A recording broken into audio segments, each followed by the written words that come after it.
What's up, guys? Welcome back to the channel. Welcome back to the Bianconeri zone for a new podcast.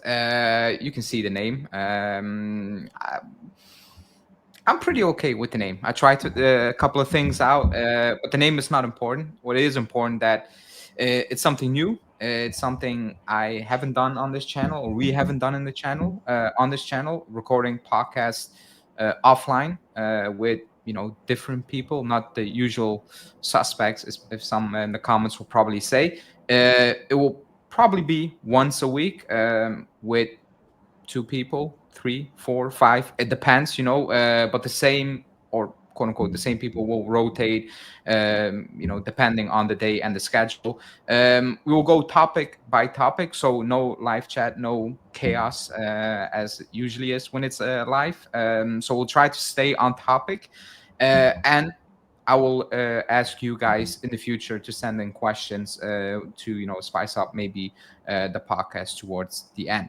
But enough about me. For the first episode of this podcast, I have two people on. Basel, if I pronounce it right, and Close enough. Close enough. I'll I'll work on it. I'll work on it. And Julian, another Julian, not the usual Julian on this channel, to probably tackle a very difficult moment of Juve. Probably one of the most difficult moments in quite some time. Not a fun moment as a fan, or being a fan of the club. It feels like it's every day. Well, every time you think, what, this is a small step in the right direction, we take two of them backwards, and we will end up in what we will all think, oh, it's just getting worse. So first off, you guys, you can introduce yourself to the public. I'll start, Julian. So, my name is Basil. People might know me on X as the Juventino. I don't tend to record much content. Usually, it's just me ranting on X, previously Twitter, for the past I don't know how long. Like I think I started around 2010. I'm a Juve fan since I can remember, since the late 90s. I remember the very first Juve game I watched was a Juventus Real Madrid, the final in 1998, with my dad. And been a fan since then, and excited to share my thoughts and ideas with you guys.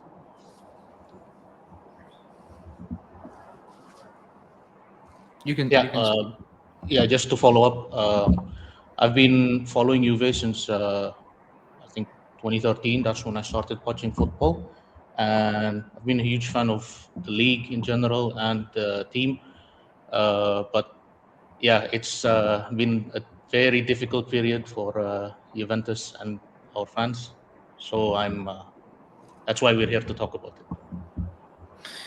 Yeah, it's been a very difficult period for the club. The last couple of seasons have been they're getting worse and worse. That's the only way to really describe it. Whatever change we make, it feels like we're just making it worse rather than fixing any real issues. Let's start off with the first topic. And it comes, it kind of fits with the game against Napoli. And the first topic is Spalletti afraid to take any real risks? Because my view on it is he tried to change the formation that went horribly wrong with the 3-5-2. He goes for a 3-5-2. It doesn't work. He changes in the second half. It looks a bit better. We score, and if you actually look at the formation the way we do, we switch back to a back three. The moment we really score, we go down, and then he switches it back again. So what is it? Is he afraid to make the changes that maybe are needed, or is he looking at this and he's not certain what he needs to do? Because it looks very reactionary. It looks very, okay, I'm not sure what to do. I'll try this. If it's not working, I will try that. But at the end, nothing is really working, and we always come out of the game talking about the same issues. We don't score enough, we don't create enough, we concede too easy. That player is not playing well enough. Why is he starting? What is it, Basil, that is Spalletti afraid of to make a change? To be honest with you, as you said, like the Napoli game, like we're in a particular moment within a bad season that is really bad, like because the Napoli game, honestly, I think people were quite optimistic after like 3 wins, like in terms of Bodo, then the league win, and then the cup win. So like we entered the game, um, Napoli reports were like, oh, like they're playing without their whole starting midfield. So there was reason for optimism. Yes, we're missing defenders, but now we got used to playing without Bremer, without like our best defender, and we sort of like we found this system like which is pretty much the same that we were playing with Tudor, but now we've got Coop Mainers uh, in the back three. So like sort of like we injected a bit more quality on the ball, supposedly, but within the same function, the same system. To be honest with you, the biggest issue that I had with this particular performance that drives this negativity that we're all going through at the moment is the approach that Spalletti used in this game in particular. Like the moment I saw the formation with only Conceição and Yildiz up front with Cabal as left wing back, like I'm like he's maybe it works, but the one thing that I know from that formation is that Spalletti respected Napoli way too much. Like he felt like I need to be way too cautious because they're actually better than us, and it's a very intimidating atmosphere. And like this team, they can't take pressure and whatever. So I have to be over protective of uh, our defense, and that's how he interpreted it. And I think it didn't take him long to figure out that he actually made a mistake, because I saw something around the midpoint of the first half, when the team was trying to play from the back and through like the Napoli pressure. And I noticed like a few times from the midpoint, he was telling Coop Mainers to stop playing the ball to Cabal and to play it back to the other side. Like, and you can see that he doesn't trust him anymore. And Cabal, like 2 or 3 occasions, the only place he was going, trying to escape the pressure, was to the center, which is a disaster, and like with a miss touch as well that like takes the ball 2-3 meters in front of him, and just maybe a minute after one of these occasions is like when like the pressure compiled and Napoli produced their goal. And it was with a set defense. It's not like it wasn't like a transition or whatever. Everyone was in their position, and yet Napoli managed to do something very simple. Just play it to the wing. Neres deals with Coop Mainers, crosses it, and easy 1-0. Like I think he over calculated. He didn't need to do that, but I'm not gonna be too harsh. I do actually believe like the one thing that, yes, like I think we have to go way back in the conversation to discuss this point. I do think there's some adjustments that Spalletti have done that have been useful. Like I do think Yildiz, like in terms of how to use him, I think he figured out something in the last few games. I do see Yildiz at least positionally in better areas. Maybe the Napoli game was not a very good example of that, but like I'm seeing him more centrally. I'm seeing him in places where like he can work out something different. I feel like Yildiz himself needs to adjust to this as well. Like we're still like I feel he feels more comfort coming from the left, although he's not necessarily more dangerous coming from the left. So I think that's taking a bit time. There is a few adjustments that I like with Spalletti so far in those few games that we played with him. Like, for example, I'm not someone like Torino and Fiorentina when we drew. I personally think we at least deserve 2 points more. Like, I'm not going to be like super negative about I that. agree. Like, at least in these 2 games. But like today we're in a bad position. And the thing is that he didn't fix yet. This team does not trust itself, does not believe in itself. And I don't think that changed yet. That's the issue that we have.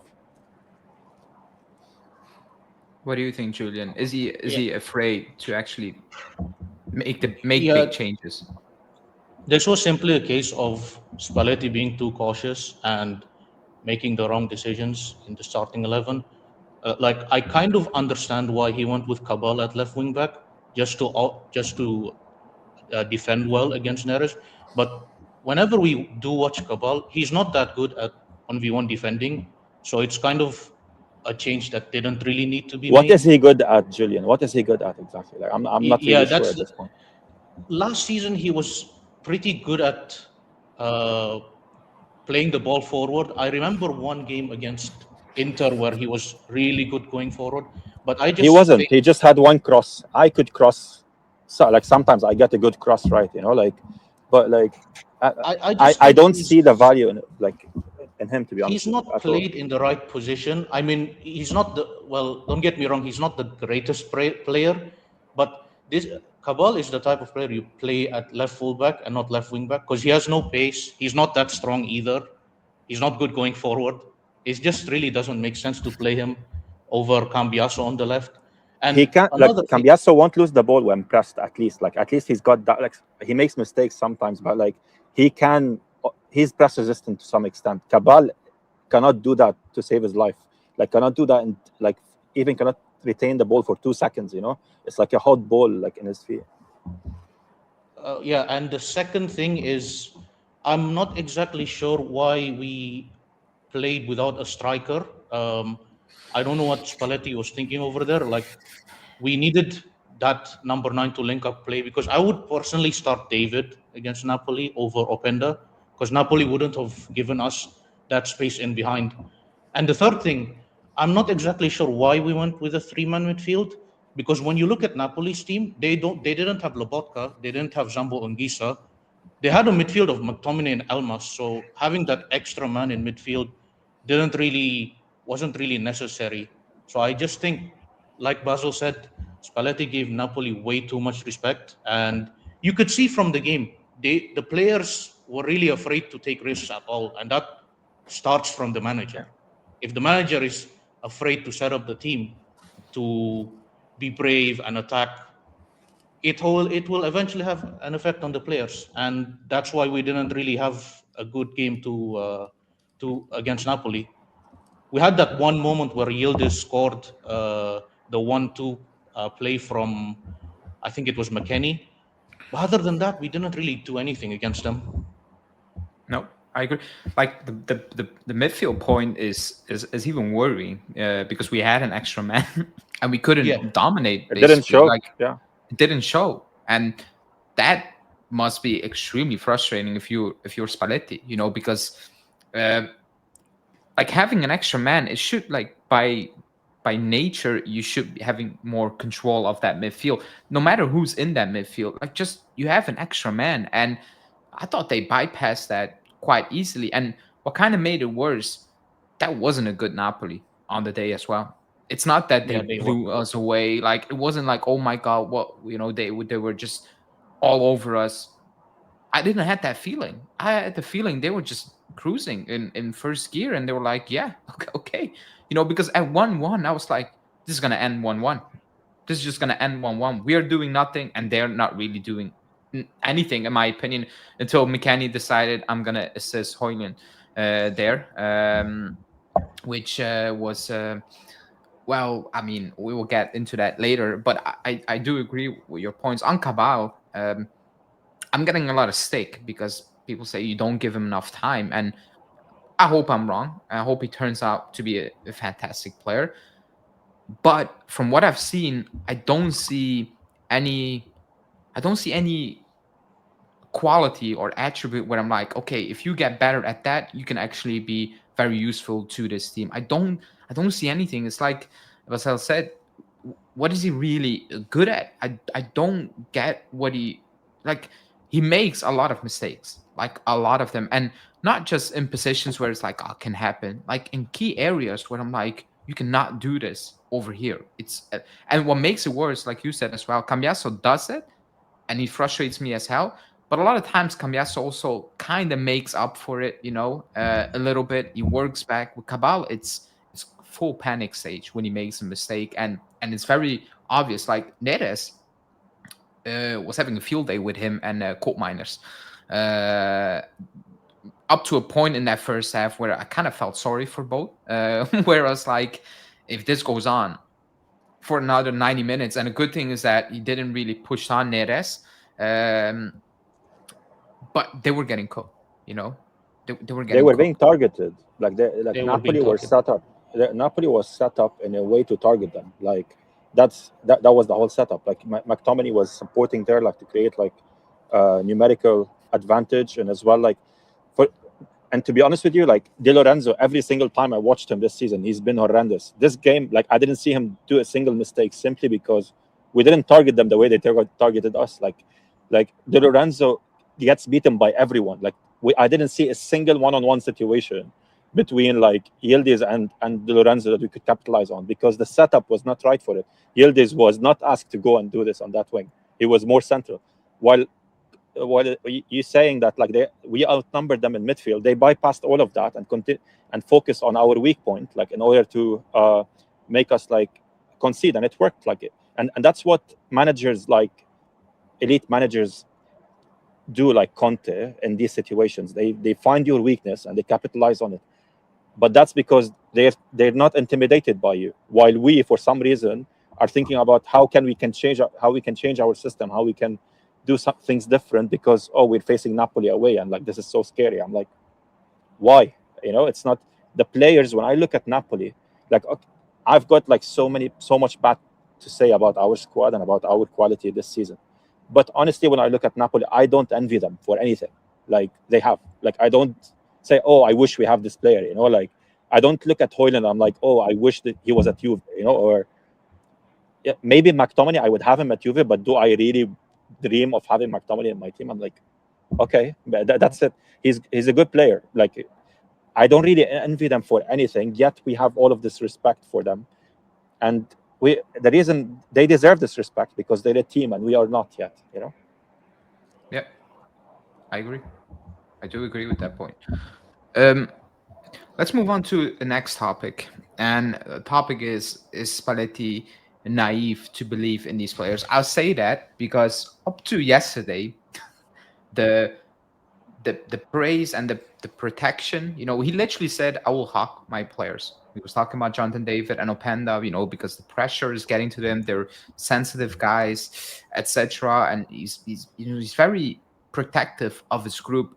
I saw a different side of Spalletti yesterday post game, where he said certain things where I will bring it up. So it's part of the quote. He said this is about Yildiz, because he subbed off Yildiz, which I want to talk about as well in a second, because that also made no sense in my opinion, subbing out Yildiz for 50 minutes when you needed a goal. That was so odd when he played him against Udinese in the Coppa Italia for the entire game, basically. He said there was no injury with Yildiz. He needs to do more. He can give us a lot. He scored goals, but the team needs flashes of brilliance, and he too can deliver more.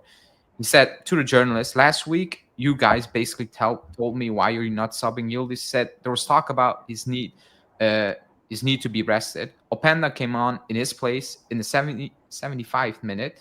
A player who cost 45/50 million euros. He said we've tried out 2 to 3 things in the time he's been here. He was saying had a few discussions as well, but now we need to start drawing some conclusions. Well, to me, that's a strong statement. I think that came across, the last part where it's like I gave players opportunities or whatever, or I tried to give players opportunities or try to, teach them certain things that I want, that we need, and they're not really picking up to it. And for me, that is a problem right now. He's basically saying the Yildiz comment, I think it's harsh. Do I think Yildiz can do more? Yes, but he can do more because he's extremely talented. But he cannot do everything on his own. I think that is the thing right now. He's doing everything on his own. He said it, flashes of brilliance. That is who we are right now. Like that's Yildiz popping up and making it happen basically. And if he's not in form, this club, Vlahovic has 3 goals in the Serie A, Openda 0, David 1. That's extremely damning. We have 18 goals in the league. That's not a lot. Roma have 15, by the way, but 18 is not a lot. So the question is, was he? I call it naive. I'll say naive because I feel like he kind of flipped quicker than I was assuming he was gonna, quote unquote, flip, in my opinion, on the players a little bit. Because the quotes yesterday post game were not that of a protective coach, more of a coach saying, okay, guys, it's enough, pampering you. You're gonna need to show up right now. Like, I tried a couple of things out. Now it's you guys. You're gonna need to respond. I don't know how you're looking at the quotes and at the situation, but for example, Kostic. The trust in Kostic when he came on yesterday, train wreck, like literally train wreck. Joao Mario, he must be horrible in training, because is he still on the team? Is a question. Miretti getting few minutes, in my opinion, even though Thuram is not in form whatsoever compared to last season. So, yeah, is he being naive to believe that certain players will reward him and they're not rewarding him? uh, I'll just start. I believe he's naive with some players, but not. But at the same time, he doesn't have faith in some other players that need to be starting.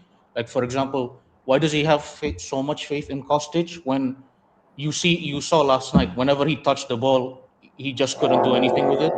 And then why he keeps starting Thuram, I'm not sure. I'm not exactly sure, because from the past few games I've watched, Miretti does deserve to start, and Thuram is clearly out of form this season.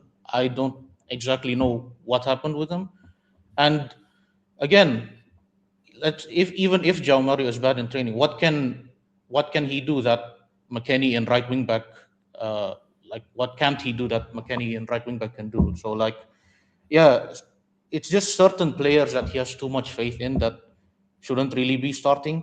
Again, also Zegrova, I don't know I don't know what does he have to do to start a game for Juventus. Really, really quickly, post game, Spalletti said in training during the week he picked up something and he didn't participate in full training. He said so. He like, this is it. This is the minutes he can get. But I agree, when he goes out there, he doesn't look like a player who cannot play more than 50 minutes. Yeah, exactly that. Like 10 minutes for a player of Zegrova's talent is far too short for him to be making an impact. And you saw in the final second that combination play where Zegrova took the shot, and of course the shot could have been much better. That is what you get from a player like that. And just to get 10 minutes out of this guy is pretty crazy from me. And also his quote about having to play Openda because he's valued at 45 to 50 million. That's crazy, because we need to win a game. And once you remove Yildiz, you've effectively removed the single biggest threat towards Napoli. And I knew the second he got subbed off, we were going to lose, because we didn't create absolutely anything after that.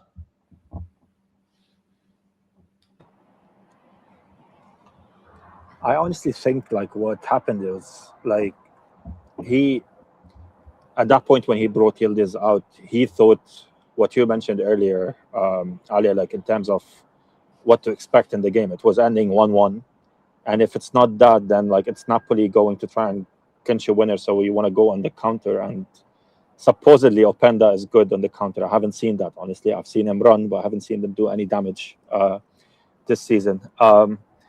I don't mind, honestly, him putting more pressure on Yildiz. Yildiz, it's a fantastic goal like that we managed to get, like to draw the game. But I honestly don't think I think Yildiz was bad. Like the highlights of that game, I think he played way too many missed passes. He lost us possession in central areas, which are also like which exposed us, to transitions. I think that happened during the game, and if he wants to show him later, like in a video session in training, he probably can show him how he had a really bad game. It's valid, so I don't mind the criticism. To be honest with you, just to answer the question is like on whether he's wrong to trust him. Like, what option does he have? Like now, even in this quote, he's putting more pressure on Yildiz to give more, and he's sort of giving an ultimatum for Openda. He's like, we've had discussions, and we need to start seeing action. We need to start seeing results, or else like maybe we're wrong about you and we shouldn't have bought you in first place. That's sort of what I got from it, to be honest with you. And but like I don't know how that would help him. I have no idea.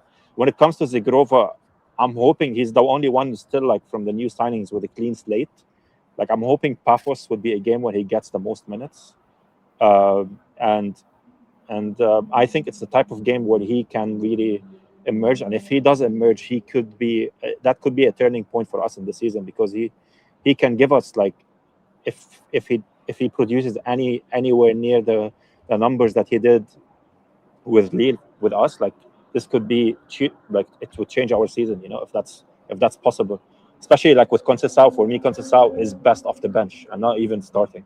So like Yeah. starting with Jugrova, if we can reach Yep. that point, I think that would literally could be what helps us get top four potentially. So yeah, I don't think he has an option not to trust them.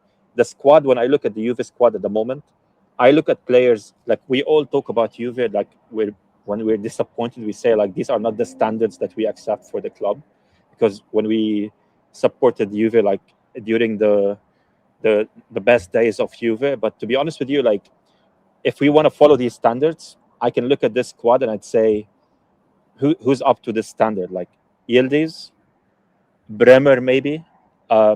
Thuram showed us end of last season that he is something to be excited about. He's amazing. This season he's been really bad in my opinion. I fully agree with Julian. Honestly, I'm seeing more from I'm not seeing a lot, but I'm seeing more from Miratti compared to like Thuram. He's been really disappointing. I don't know what's the reason. Is it physical? Is it his lifestyle? What exactly? I have no idea. And yeah, apart from this, the other players, what I would call like a good player, these players are good if we have a great squad. Like someone like Cambiaso, if we have a great team and Cambiaso is in there, Cambiaso will not be a problem. I don't think he would be a problem. But if you want to be carried by Cambiaso, he's a problem. He's not good enough to carry you. I would say the same about Locatelli. Like I like Locatelli. I honestly think he's having a great season overall, barring like 3-4 games, including this Napoli game. A lot of games, like I thought he did really well. But in terms of how much I expect from Locatelli, I don't expect him to carry a title-winning team. He's not at that level. He's a good player at best. Put him next to prime Vidal and Pogba, he'll give you good results. But we don't have that next to him. He needs to carry the others. So like, we don't have like Juve standard players. We have at best good players that can potentially be in a team, in a Juve team where like others are carrying the main burden and not them. Like we have the Zebina, the Zebinas from like people who used to watch the Capello team, and like Zebina was the weakness. We have a lot of Zebinas at the moment. We don't have we don't have the big guns. We just don't. Yildiz is a potential big gun as well. Like I don't think he's a big gun yet. Like when you talk about the best players in the world, no one is naming Yildiz unless you're a Juve fan who's a bit like of a fanatic, who's not really in touch with reality. So we this is who we are today, and we just have, when we're discussing the specifics about like what can we achieve and what we can't achieve, we cannot like discuss that based on how we imagine Juve to be. It's like what Juve currently is. Like that's what we have to deal with, and that's how I view it, and that's how I believe Spalletti views it. It is like I have Milan on. They come back from 2-0. It's 2-3. They don't have an all-world squad, but the pressure they put on Torino just by putting in crosses, trying to win the ball back, it's like it's night and day compared to us as well. When we talk about, or I try to talk about being naive, etc. We have players in the squad for some reason divide the fan base so much. McKennie is one of them. Spalletti came out and said, "Oh, whatever you ask McKennie, he does everything you want." He says, "Yes, coach, I will do it." And then people are, tagging me and messaging me saying, "You see, Spalletti likes," and I'm like, "That's cool, but I do not like him. Like, I'm sorry, I don't like." He does everything, like he tells the coach, "I'll do it," but does he do it well? Like, does he offer anything for me to say, you know what, you're gonna take this team to a next level? You're one of the players who can be part of, a winning cycle. No, you know, Kostic scores that goal, against Fiorentina. Had that assist a couple of weeks before that, and there was talks about a new contract, and people are like, oh, on a cheap he can stay. No, they cannot stay, these players. At one point, it needs to stop. Like, it just needs to stop. I don't care that coaches, maybe that's the problem. Coaches coming in and putting trust in these players. At the end of the day, the result is always the same. They're getting sacked. Like, they're getting sacked. That result is not changing at all, and it's not going to change just because they go from 3.5 million to 1.5 million. That doesn't make them better. the squad remains the same. The finances, financially, it will look better, but on the pitch, it will look the same. They're not going to play better just because they're on, a smaller wage, etc. I do understand that you cannot move out 20 players, even though we tried under Mota. We took a shot at it, and we all know how that turned out. But for example, like you have Vlahovic is out, you have no choice to play Jonathan David. They're like playing him 1 week, benching him the other week, giving him 50 minutes, then starting Open.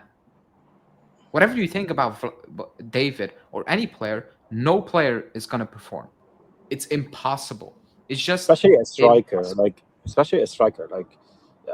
honestly, the one excuse that I give of both Openda and David is, honestly, it's really hard to be in their shoes. Like, unless you're a world class striker who would take on a challenge and say, like, you know what, I'm happy to prove myself. Like, they entered into this team competing between them for one slot, and now Spalletti is even removing this slot altogether. So, like, I mean, it's not easy to deal with that pressure, and so that's true. But then when you're talking about players like Kostic, like McKennie, like, I would objectively say that this current team would be worse off without McKennie. But I also don't rate McKennie. Like, I think both can be true at the same time. Like, I I don't rate him, agree. but yeah, like, but at the same time, I understand that in this team, he can do a job that others can't. I actually believe, like, having him as wing back and Cambiaso as left wing back potentially might be our best combination. It's not a great combination. It's not a combination that I like, but it might be the best one. Like, Kelly, I'm not a big fan of Kelly, but at left center back, I believe he's our best option. When Bremer is back, it doesn't mean that I'm a huge fan of Kelly, but I do think he can do this job better than anyone in this particular squad. Like, and that's really how I approach people like McKennie. Kostic, for example. Kostic is fast without the ball, not with the ball, and he can cross. He can do these two things. Everything else he's lacking. Maybe if you use him correctly, you can sometimes use this, like, pace off the ball and his crosses to win you a game. Like, I think the second game of the season, I think we won it with a Vlahovic header and Kostic. Genoa. I forgot against who, to be honest with you. Genoa. Genoa. Yeah, Genoa. Yeah, that's how we won it, right? So, yeah, you can use that, like, in a season. If I can give you 2 or 3 of these occasions, okay, that's useful. But is he good enough? No, he's not. Like, if you can get rid of him and replace him, you want to do that, like, today. Like, that's really how I approach it from my perspective. Julian, what do you think about David? General, like, because when we signed him, and people are like, he's crap. I don't think he's crap, but I also said when we signed him, if you think he's the number one striker of a top, like, putting up insane numbers, you're gonna be extremely disappointing. Now, I was not expecting this, but then again, do you think it's fair towards him that the way he's being used, start, bench, 50 minutes, bench, start, and now not even with a striker like Puzzle is saying, he's not even playing. He's playing Yildiz as a false nine. So, what do you think about David and that situation for him? When I watch David, I get glimpses of the type of striker we're getting. But to be honest, this is the dilemma you get when you have 3 strikers of a similar quality. I'm not saying David and Openda are close to Vlahovic that much, but when you have 3 strikers of that level, you're going to see one or the other benched or started. But that's the problem with this team. Most of the time, we don't really see a set front 3. 1 week, you get to see Yildiz, David, Conceição. The other week, you get Yildiz, Vlahovic, Conceição. So these players don't get that adaptation period that maybe certain other players do. So I think maybe if we, for example, the next game against Pafos, this would probably be a good chance to start him again and build up some confidence. Otherwise, then, especially how the crazy part is Vlahovic is injured and somehow he still can't start David. And the fact that that's what's happening is, shouldn't be like that, because, like, we have 2 strikers there. So the fact that Spalletti doesn't start one, it needs to change next game. David has to start. I agree, just purely based on the confidence aspect of that, in my opinion. Let's move I on to the agree next as well. topic. Yeah, I do think David should start every game. To be honest with you, like, yeah, I agree as well. judge him after like 10 games, Yeah. and Yeah. then be in a position where you can replace him when you want to take an action. Like you signed him, he's your number 9. Deal with it. Yeah, and And he's a use him free as a number transfer as 9. well. There's 100%. not much risk when you have a free transfer like that. Worst case scenario, he doesn't perform. You sell him for maybe 15. That's still a profit in the end of the day. 100%. Not really. Like when you talk about the agent fees and whatever, but like anyway, we invested in him. He's our striker. So we need to use him. And I don't think We he's need to. useless. I think mentally he's No. very weak though. Like he's not useless, Spalletti said but so. he's So really weak. Yeah. Spalletti told us that, yeah, the kind of sensitive guys, both him and Openda, you need to, like say, he said, I will hug him if the pressure outside is too much from the fans, etc. So that's a real quote, by the way. I'm not making this up, paraphrasing, but like that's what he said. He looks like a child. Like Yeah, the way he I conducts himself. I actually talked to a Lille fan, and he said around this time he pops up most of the time, November. But I mean, he also We said need to he start seeing played that. for us. Like he played for us. It's not that he was bench weeks and minutes. Like he played. It's just slow start, I guess. But I agree, he needs to play. Let's move on to the next topic, which I changed. It's Bremer. Quickly, because there's a debate out there. It's not to call someone out. It is actually a debate. It's a good debate to have. It's everybody's clinching their hopes on Bremer coming back, and we might, turn things around a little bit, etc. With the part that I agree is that if he comes back, the quality goes up at the back. No doubts about that. But to suggest, in my opinion, and this is going a bridge too far for me to agree with, that it will be better, because I had the discussion and somebody told me, we will get up to 50 points more. I find that very hard to agree with, because if Bremer comes back, we can still not dominate in midfield. Our striker unit or attacking department still looks disjointed. Bremer is not going to fix that, Like Bremer coming back is not going to fix those issues. What it's going to fix is maybe we can grind out a result more here and there. I agree with that. But I'm like, if Bremer comes back, I'm like, cool. But the problems are so much bigger that I'm not even worried about Bremer being, if that makes any sense. Like I'm not going into a Spalletti presser. I'm like, hopefully you can give me a time frame on Bremer coming back. I'm not in that moment right now. Today there was an article in Corriere dello Sport saying that the club's not taking any risks. He might be on the bench for Bologna, maybe for Roma, and I wasn't really phased about it. I was like, yeah, if you're back, good, because I like Bremer, and obviously he is one of the best players in this squad, but I don't have a feeling it's going to change that much for me to feel better going into games, if that makes any sense. So I don't know how you guys are looking at it, because even though it's obvious a quality injection, you still need to, keep in mind the injuries. Now he got injured again. Like, to bank your hopes a little bit on that, I think it's I don't know, it's not fair towards him as well. And I think a lot of people will get disappointed, in my opinion. I don't know what you think about it, Vasil. I had a controversial take about last season. I said if Bremer didn't tear his ACL last season, I think Motta would have still been Juventus manager up till now, because I did think last season we would not be in that position where we are like struggling for top 4. Had Bremer like stayed fit, I do think we would have been like comfortably in top 4 earlier in the season. I do think that about last season. However, today, after like almost 1 year of without football for Bremer, I'm not sure what Bremer we will get. That's one. Yeah. Two, I think we have different problems today compared to like the ones we had like 1 year ago.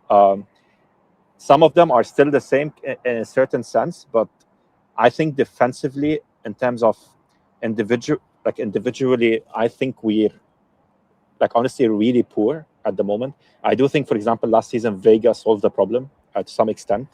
Like we don't have that this season. So I don't know what Bremer we will get. I think he will help, but I don't think he's going to be the game changer. I honestly think, for example, something that can help give us a boost. As I mentioned earlier, I think Jagrova can potentially give this team more of a boost if he actually delivers to his potential than Bremer can with his return. I think, yes, in the Champions League, if he can go back to being fit, can we reach the knockout stage or maybe go one step further? Like we can dream, but like that's as ambitious we can be at the moment. I hope so. I do think he's honestly a Rolls Royce of a defender, especially for the high line. If Spalletti wants to play Spalletti football eventually, I think Bremer is tailor made for that. But that's Bremer that is fit and at his best. I don't know what Bremer we will get now, to be honest. Yeah. I'm just hoping he comes back, because having Bremer allows Spalletti to change up the formation, because the current backline we have, I don't have faith in any of those players to be playing in a back four. So having Bremer back really does help that, because I'm pretty sure Spalletti does want to go back to a four back eventually. And also another thing with Bremer, we all know his qualities, but what he offers to the backline is really important for us. He elevates the other players. You could see when he's on the pitch, Kalulu plays better, Kelly plays better, the wing backs play better, because he commands the backline really well. So just having him as soon as possible is going to help us, obviously. But yeah, I agree with Ali that he's not going to be solving the whole problems in midfield and attack, but it's still an improvement than what we have now. Having him fit for the rest of the season will be ambitious, just because after all these injuries, he might have muscle injuries, he might have like I'm really hopeful, but I do think we need this contingent defense again this season. And also about Bremer, I rate Bremer highly, as I mentioned earlier, but also Bremer never really played in the back four. He didn't play that at Torino, he didn't play that yet at Juventus properly. So he's been a back three defender for his entire career almost. Yeah. That's also it's not me saying I don't think he will make a difference. It will make a difference, but I think people are hoping it will change our season rather than being realistic with the fact that our issues are much bigger than Bremer not being in the squad right now. Because when Bremer was playing, we were conceding goals as well. By the way, it's not that we were keeping clean sheets for fun, etc. And it's not me putting Bremer down. It's just me saying it's really much bigger than Bremer. Like, for example, really quickly, we had an extra midfield again against Napoli. We could have controlled that midfield. Bremer is not going to solve that. Like, Bremer being back is not going to solve, like, Locatelli, McKennie, and Thuram being able to, even in that first half, control a simple ball and playing a simple 1-2. That has nothing to do with Bremer. That comes down to the players individually and their quality at the end of the day. So even though I'm hoping it comes back and he's fantastic and helps us out, etc., it's a big ask. Like I was saying, with that injury, and we've seen it with Chiellini, by the way, a different type of injury, but still, like the niggles, and then he's out, and then when he doesn't play, you can see, oh my God, he's not playing. And we've seen it with other players as well, like Van Dijk, for example. I remember he had a season that was a complete disaster, and then it took him a while to recover. The one thing that I would say is last season, if you look at the underlying stats, like about XG conceded, the games we played with Bremer, it was significantly better than our numbers after Bremer. I haven't done this exercise for this season, to be honest, but I remember I did this for last season, and there was a very significant difference in terms. But again, I'm not sure which Bremer we will have. I agree with Julian. If we get Bremer at his best, at least defensively, he might inject some confidence for the others. He might help them. I think Kalulu, if we had another two Bremers, would be a good enough defender. I don't rate him that highly, but if he's got someone again to carry him, he can actually play his part. Like the others, I feel like they're lacking a bit. They can make, like for example, Kelly. One thing that really disappoints, he's been playing really well this season, most of the for his levels, like, but against Højlund, like there was this like really very simple gimme that Højlund did, and he gave him all the space in the world, and he took that shot. Should have been a goal. Like a Juventus defender should not be done like that. Like honestly, like it's just, this should not be the case with the Juve defender. And it happened with Kelly, like he's got the physicality, maybe he's smart in certain situations, but he can be done so easily. And we saw that like just with Højlund. He could have had a hat-trick if he had that scored, and he should have scored, to be honest with you. Yeah, he was backing down for like 20, 30 meters, and I remember that. It was painful. I was like, just attack him, because you're not facing a very techy player. Like, no, just he's not imposing himself enough. If you press him, he'll crumble with the ball. Like he won't be able to even maintain possession. Like he's not someone who's that technical. Højlund, he just needs space to run into, and he gave him that. He gave them that in spades. So. I agree. That was odd to watch, actually, and very frustrating. That was also a very good save from Di Gregorio, as well. Top four. It's the 8th of December or the 9th, depending. Maybe a very Julian, a very painful question. Like, first, talking about top four is painful again, but the realistic thing is, are we going to make top four? Because Inter, Napoli, Milan, they're just better than us.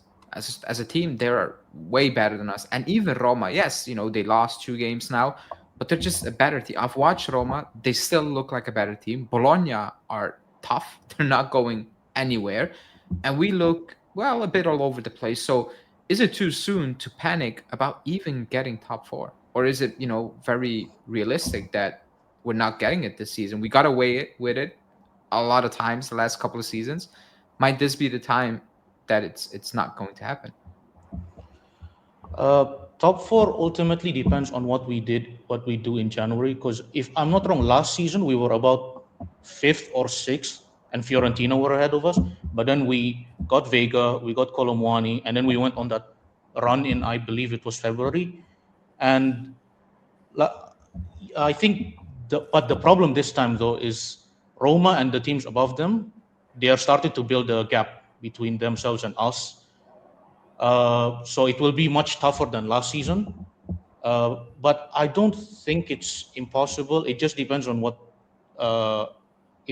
on if we can build upon our squad in January. If we don't really do anything in January, then I don't think we will make it, because we desperately need reinforcements in our defense. And to be honest, in terms of Bologna and Como, they're better than us, but I do think we have a better squad, and over the course of a season, I don't think either team finishes above us. It's just Roma and the other teams that I'm pretty worried about.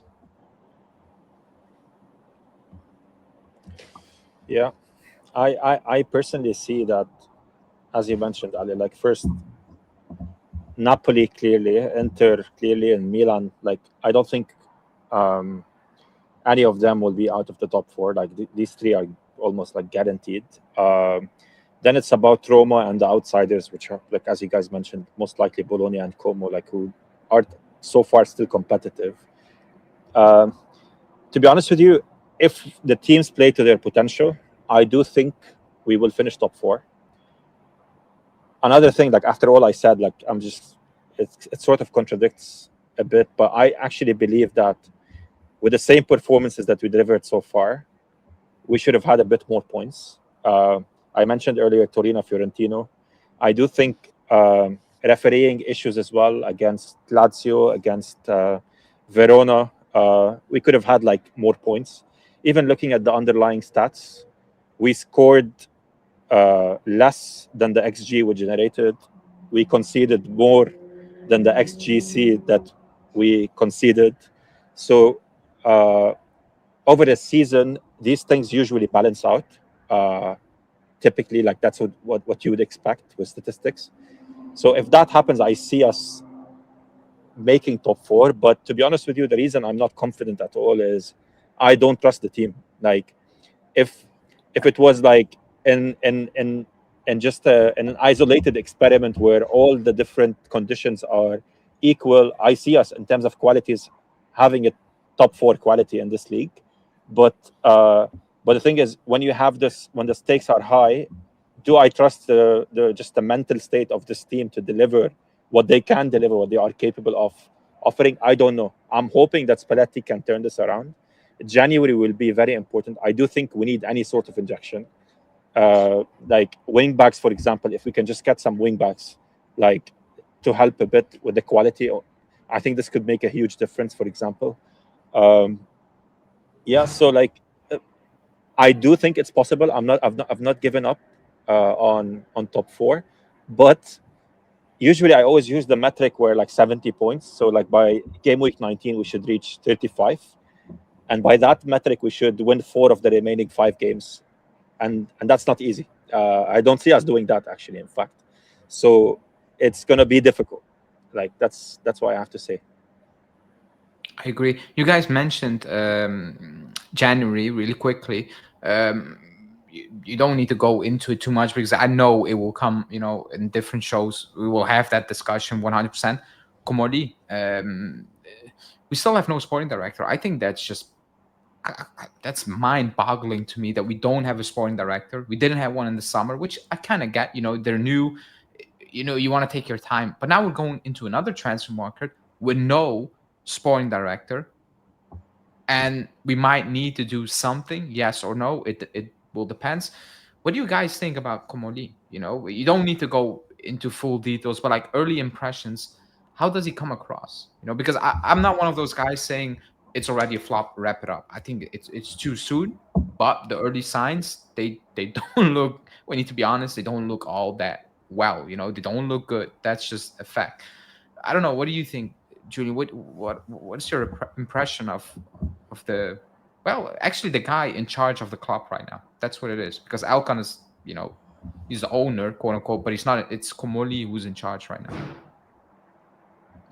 When I review his transfers this season, there are some things that I kind of agree with, like getting David on a free. That was a good deal. But there are other things that Comolli did in that summer window that kind of has question marks upon it. Like, why would you swap Alberto Costa with João Mario, and eventually neither of our managers would end up starting him? And then why would you prioritize Openda over another right wing back or a center back? Those decisions are what worries me about Comolli. And like you said, not having a sporting director and still not having one until January, that's a problem, because that means we are not sure what direction we want to go to. So I do think Comolli needs to get his act together, but I would also say that he isn't as bad as Giuntoli, because the players we've got rid of were he's not really like trying to actively get rid of our next gen talent like Giuntoli did. Different approach. I'm not too fussed about like selling next gen talent if it makes sense. Like if obviously in the case of Huijsen, I still like, I don't understand how that happened, but like honestly, I don't want to judge. I agree with what Julian said. I agree about Openda. I honestly think Mwani, you had someone on your team where like he delivered. Why did you need to experiment again? Like just get him. Like for me, it was a no-brainer. The Mwani deal, and to be honest with you, I'm just like you, Ali. I don't want to judge him yet. For me, the issue is with the club, really. Like,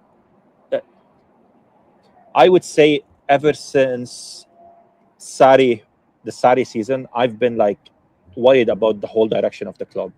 I see like after Cardiff, the way Andrea Agnelli back then approached the situation. He said that, we really need to go big or go home. Like he said, okay, let's go Ronaldo, let's go big, because if we're gonna stay with this revenue level, we will not be able to compete in Europe. They're always gonna have better players than us. We need to elevate ourselves like to a different level when it comes to everything, when it comes to players, squad, revenue, in order to compete. And that was the plan. And then we know what happened with COVID and all of that. I don't want to go into that detail. And then ever since, it's been like trial and error. It's almost like you have a job vacant in your company, and you're trying to hire someone every week. And sometimes it works to some extent. Sometimes it's a complete disaster. So far, it's been like just bad. And I don't know. At least with Comolli, I can see now an attempt on building a structure, a corporation. I don't know if this is actually good. I believe in a one-man show when it comes to football. I believe you need one guy to take all the responsibility and to build long term and be like even Marotta. Like you remember, for example, Jorge Martinez. Like he made mistakes as well, but he learned and he built like he built on his experiences, and eventually he became the best sporting director probably in world football. Like if not just Serie A. So I honestly, it's the club's direction that worries me more than Comolli himself. What does the club want? Chiellini's quotes the other day, like I watched your video, Ali. I'm like, they really concern me, to be honest with you. Like, Yeah. what is the plan for this club in first place? Otherwise, we're just gonna be we can just be satisfied being another I don't know, like old Wenger Arsenal, just getting top four in Serie A and calling that success. Maybe that's what we are today, and I don't like that. So my issue is not Comoli, it's like the vision of the club. What's the vision? I agree. That Chiellini interview, it haunted me. Like, gave me nightmares. And people are like, you're overreacting. You're reading too much into it. I'm like, no, I'm reading what he said, and it felt a bit for a very like a real winner. He's not really fussed about us not winning. Like that's how it came across, and I was like, that I don't feel like everyone at the club is pissed if we don't win a game, if that makes any sense. I think they kind of accept it. It's like last season, we're a young group. Every time we hear we lose, we're a young group. Like it felt like they had an excuse and they're just gonna throw that at us every single time they had a bad result. Locatelli again yesterday, he said, "I'm always saying the same thing." I'm like, "Yeah, you are. Like you actually are. It's fine. It's good that you told us that you know that you're basically telling us the same thing every single week. Oh, we don't need to speak. We need to show results on the pitch. It's not that simple, So we will see. Pafos tomorrow. What do you guys think? Easy win. Obviously, pressure is on because we cannot mess up. I want to Yeah. say easy win. It's not going to be easy. Like, nothing is easy with us. I'm expecting us to get the result over the line in the end, but I don't think it's going to be a glamorous performance. I don't think it's going to be a performance where I come out of that and I'll be like, you know what, that's been fantastic. We can build on that. I don't think it's going to be that type of performance. I'm not sure what you guys think about that game, expectations and, like what Juve are we going to see against Pafos? Julian? I'll start. So for the Pafos game, I'm not also expecting to see amazing football. I just want to see more of what we saw against Udinese, just a professional win, get your 2 goals, shut out the other team, and then get out with the 3 points. But at the same time, this is the game where Spalletti can redeem himself. He needs to make the right changes. Hopefully, this time he starts a striker against Pafos. But I do think it's not going to be an easy game because, as we've seen, Pafos can cause some upsets in the Champions League. They've beaten Villarreal, so we need to give them a little bit of respect, but we also need to put them on the back foot as we start that game. So ultimately, if we can just doesn't have to be 3 or 4 goals, just get a 1 or 2 goal lead, make sure it's comfortable, see it out, get our 3 points because we need to win this. Because the next set of fixtures are not going to be easy at all. This is one of the most winnable ones out of all of our next fixtures. So yeah, hopefully Spalletti makes the adjustments we need to get that win. Well, from my side, do I expect us to win? Yeah, I expect us to win. Like, just like I expect us to make top four, but I don't really trust this team. Like they've betrayed the expectations a lot, so far this season, just because they are capable of choking. If let's say Pafos scores a lucky goal, like I can see us worrying and getting into panic mode and whatever. Like I can see that happening. And as Julian mentioned, like apart from the Bayern Munich game, I think they've presented themselves really well this season. Like they've been a respectful Champions League side. They almost, I think we have the same points as well, like in the table as Pafos, which You could be is right. hilarious. Yeah. So yeah, I expect us to win. I do think it's a must-win for us to reach the knockout stage. Like I think if we win this, we probably just need a draw from the last two games to get. I think 10 points is most likely enough. But like if we don't win, I don't see us making it. So I'm hoping we can win. The only issue is even if we win, I don't see us building on that performance in the league. Simply because like Pafos are not like of the stature that would provide you with that. And then Napoli was a really bad game. I think Napoli was very damaging, not just in terms of the lost 3 points. I think it was damaging as well in terms of self-belief in this team, and also like in the trust between probably Spalletti and some players, especially the strikers. So maybe Pafos can solve that a bit. I'm hopeful. Let's see. Maybe we get a Jonathan David hat-trick. I don't know.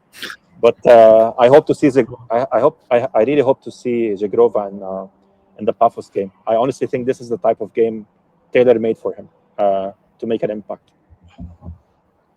That's the hope. I'm not, again, just a win and get out of there, because we have Yes. Bologna and Roma next. Those are the gate. Like obviously we need to worry about Pafos because you're in a situation where you're not even qualified. Like it's actually a tricky situation. Also considering some teams have points that you were not expecting to have those amount of points. Which makes it difficult for us as well. Final question, and then we will wrap up the first episode. What's more shocking, Liverpool's start to the season, or Fiorentina being winless in Serie A and on pace to go to Serie B and play the derby against Empoli if they're not coming up again?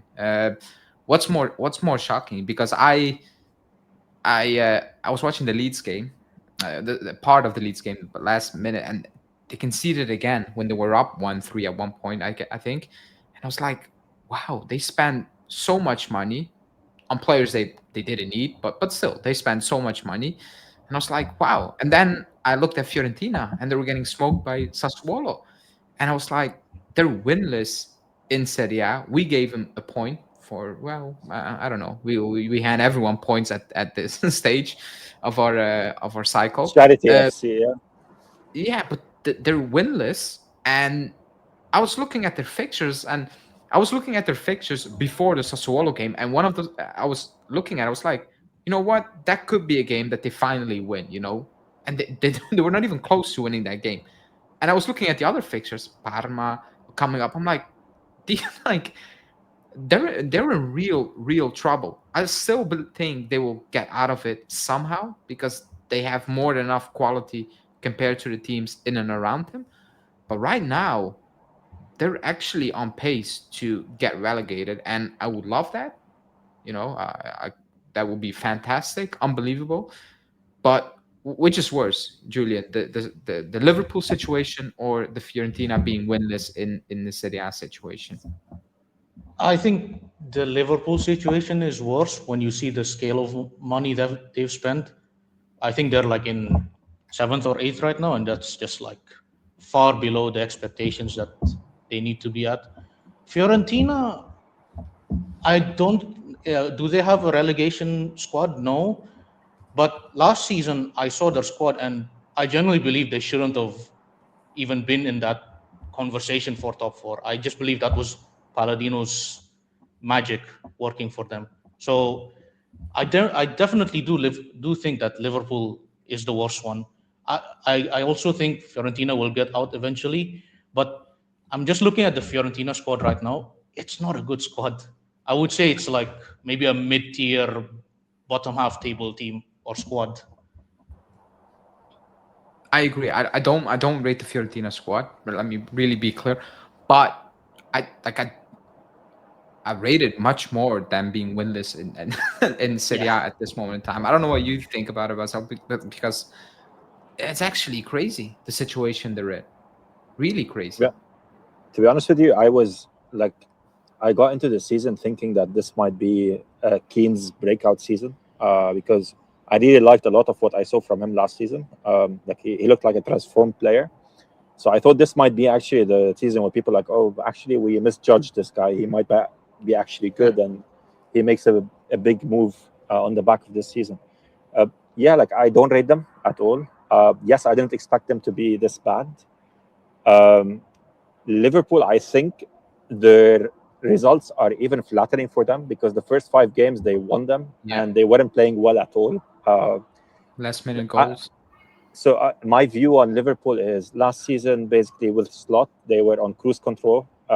They carried on with whatever Klopp was doing. And this season, when he had to earn his living Slot and to build the team, because now he has a different midfield with trying to integrate Wirtz, the massive signing, he sort of ruined the whole thing and he can't fix it anymore. That's my view of it. And then like they got Etiquette, and that I don't know if I pronounced his name correctly, and then okay, he delivered right from the start, and then they still went for 130 million pounds for Isak. I just don't understand that. Yeah.